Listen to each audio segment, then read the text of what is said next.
By 2004, 2005, I'd been working on this for a decade, and I really felt as if I had done as much as I could for the campaign to ban landmines.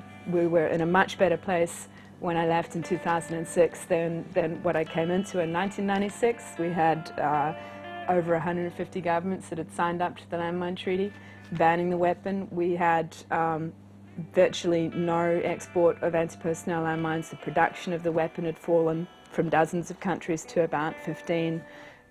We had millions and millions of dollars being spent to clear landmines, and enormous amounts of land being cleared and returned to productive use, and with that the decrease in the number of casualties to landmines. So it had been a very busy decade, but a very productive one, and I don't know, I just felt like I'd done my piece, and it was time to go home. Yeah.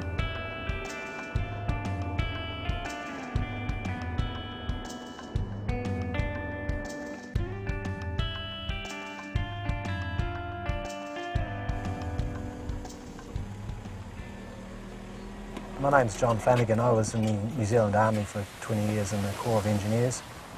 I was an engineer officer.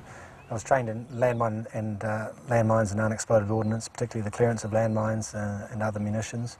And that was one of the qualifications needed to deploy on UN mine clearance missions, or peacekeeping operations in support of mine clearance. So I was sent to places like Cambodia, Kosovo, and did some time in the UN headquarters because of the training I'd received in the Army.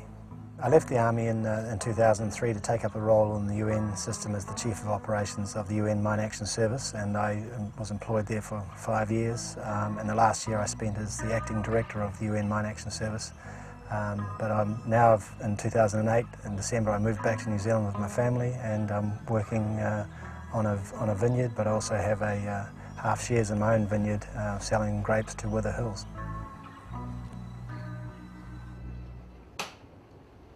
It was probably about less than 2 months after I'd been back in New Zealand when Israel went to war with Hezbollah in South Lebanon. And I kind of watched that from a distance and was very distressed about it, as I feel at any time when there's any war going on and bombs are dropping. I know that there's civilian casualties at the other end. And I was also getting emails from my friends who are on the ground over there, working in the mine clearance program, and they've been working to clear the landmines and the other exploded ordnance in Lebanon for a long time, for years. And I'd been there and visited their clearance project, so it was very distressing to know that there was an air war going on and that bombs are being dropped on areas that I knew had been cleared of landmines. It was very, very sad and distressing.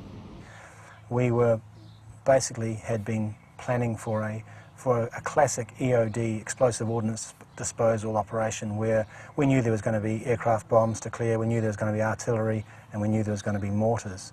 What we didn't realise that was happening in the last 3 days was basically the Israeli Defence Force were unloading massive amounts of cluster munitions on any area that could or might or might not contain a Hezbollah launching site.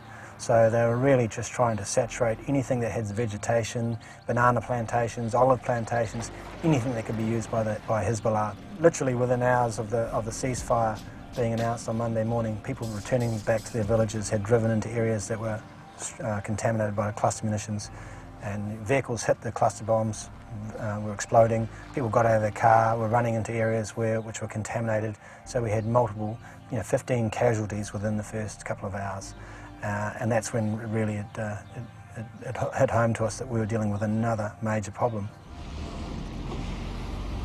But it wasn't until the end of that conflict in the last 72 hours that the press reports started coming out, and it was angry UN officials, Jana Egeland and this Kiwi guy called David Shearer, and they were really upset that Israel had chosen to drop the bulk of its cluster bombs in the last 72 hours of the conflict, when the Israelis knew that there was going to be a ceasefire, okay?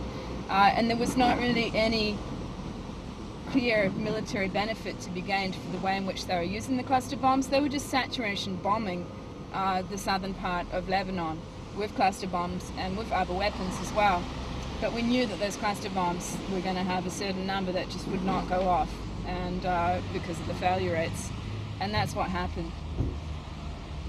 There was no beating around the bush. This was, unjustified. This was incredibly and completely saturation of an area with unexploded submunitions. As Minister of Defence in that role, I arranged for 2 groups of 10 New Zealand Defence Force personnel to go to help with that clearing process. But I knew from my experiences in Mozambique and Afghanistan just how long and difficult the process of clearing the landscape was. And it was an obvious case. We needed to put the fence at the top of the cliff rather than to deal with the situation afterwards. What were we dealing with here? What led to the Oslo process? What was the problem? Now the problem, as we all know, was bombs that contained a lot of bomblets that were fired in an indiscriminate way over a very large area, leaving lots of small unexploded submunitions that children picked up, that other children and adults disturbed, that were left in fields and prevented cultivation, and that killed a heck of a lot of civilians. We'd been fighting through the CCW, the Convention on Certain Conventional Weapons, through that process to try and raise the profile of cluster munitions and the need to do something about it. But there really wasn't a lot of interest at that time. But then the events in Lebanon in 2006 changed that completely. I'd given up on that process a long time ago, years ago, but at the Convention on Conventional Weapons, they were still talking about, we were still trying to get them to talk about cluster bombs and to do something about that particular weapon. And we've been trying for years and years and years. Every member state needs to agree not only to an outcome, but they actually need to agree to start negotiating on an outcome. And there are a number of countries there in that body that said, well, we're not convinced that these weapons, if they're used properly, cause a problem. We need them militarily. We need to study further. We need more working groups. We need more discussions. And so it went on. It was around November 2006 that the CCW kind of met, and New Zealand, Norway and other governments put the ultimatum down and said, let's try and agree to a mandate to tackle cluster bombs in this diplomatic setting. Let's try and do that. And they tried to do it, and it was rejected again, mainly because of the major powers who are part of the CCW, China, Russia, the United States. They didn't want to have a mandate to negotiate an international instrument to tackle cluster bombs.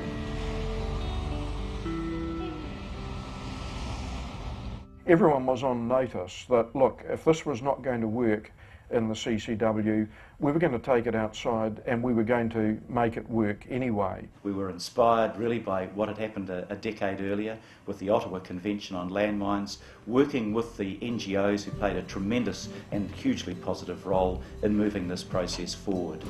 So CCW wasn't going anywhere, and on the last day I started hearing back about what the Foreign Minister of Norway had done, and he'd basically announced that Norway would undertake a process outside of the UN, outside of the CCW, but to go after cluster bombs in a meaningful way with the other countries who were into it. As UN officials, we're not able to say this is a fantastic thing, because obviously it showed that the process through the UN system had failed. But most of us within the UN system were quite happy that that was now going to take place. And I also was hearing back about how New Zealand had offered to hold a meeting of this Oslo process, as it was being called. And that was when I started to take notice and realised we'd better get into action here.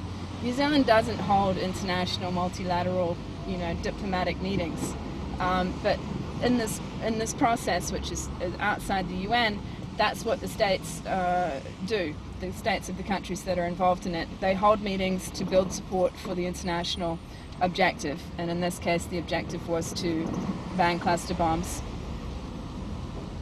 At Oslo, I think in early February 2007, about 46 countries turned up. By the time we held the conference in Wellington a year later, it was more than double that number. The Wellington meeting, the core group of countries who were running this had basically decided was going to be pivotal because we were going to adopt a declaration there to commit ourselves to go to Dublin and adopt a treaty in Dublin. So Wellington was, I think in many respects, where the rubber hit the road. My key direct involvement was, of course, at Wellington, where I opened the conference. I was able to welcome the delegates to Parliament buildings, including the survivors that had come along, to work with the people that had assembled there, and to work alongside Don Mackay. A number of countries that had been very ambivalent about the process and the way it was going basically realised at Wellington that there was going to be an outcome from this process, and it was going to be a meaningful one.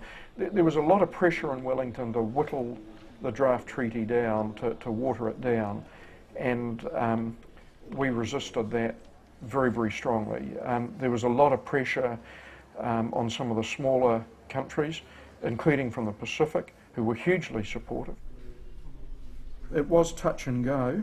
We didn't know on the Thursday night whether we were going to get an outcome, but we did. Then Wellington put on a hell of a show, really. The involvement of the New Zealand government, the New Zealand Defence Force, and the NGO groups, the campaign. It was really a proud moment for me as a New Zealander working in the UN system to have that level of commitment from the government and all New Zealanders. In Dublin, a number of propositions that were being made by countries, and a number of weapons that had been quite emphatically defended by countries in Wellington, when they got to Dublin, they'd given them away. This was a humanitarian convention, a humanitarian negotiation. It was not a disarmament treaty. It was not something where, you know, we sat down in a cold clinical room and sort of talked about, you know, well, we'll get rid of this sort of weapon if you get rid of another, and, you know, sort of weighing the pros and the cons.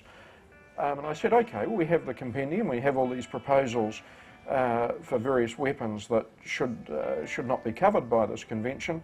You know, let's go through and look at them. You know, who'd like to argue a case in favour of excluding this particular type of weapon? You know, can I have some interventions from the floor? There were none. We made some real progress. We wanted something that was strong, we wanted something that was effective, and we needed it to be inclusive.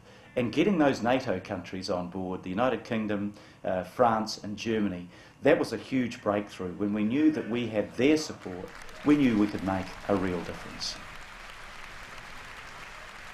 It was high drama, very hard work, but ultimately it paid off because we got the Convention on Cluster Munitions, and we got, I believe, a very strong agreement to prohibit the use, the production, stockpiling and transfer of cluster munitions, and really strong language requiring clearance of the weapon, requiring destruction of the stockpiled cluster bombs, and requiring assistance to victims of the weapon, and framing that language as it was their right to receive assistance.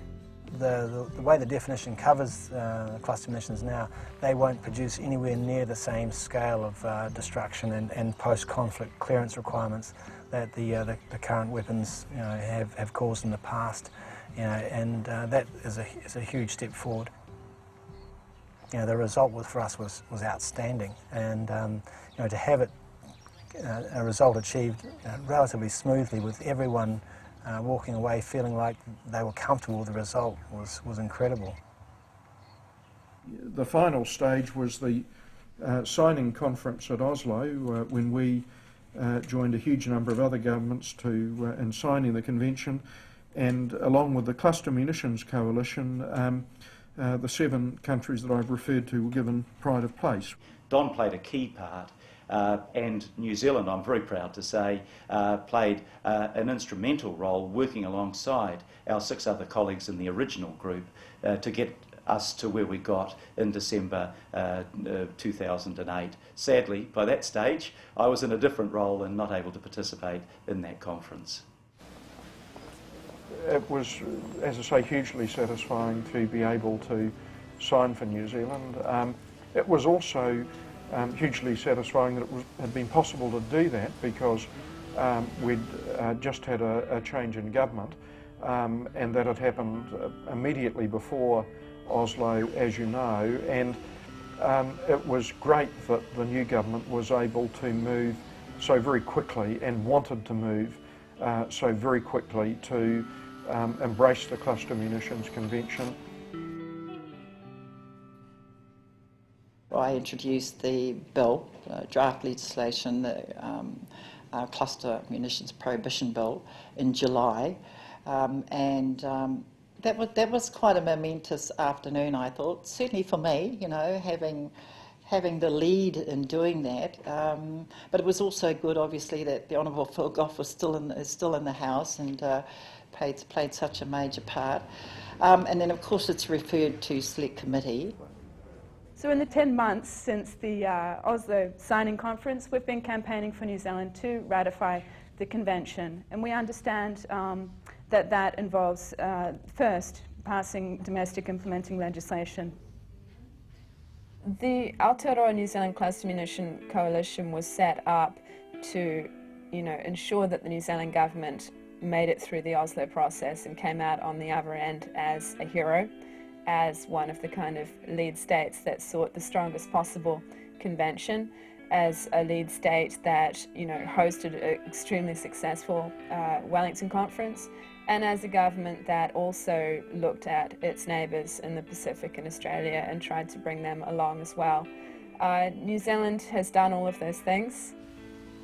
That partnership between government and sort of NGO sector, it's been a really impressive thing from my point of view coming on board when the convention has already been signed, but just seeing the strength of that relationship. It's always been there, but I think it has been pretty critical in New Zealand taking the lead on this convention.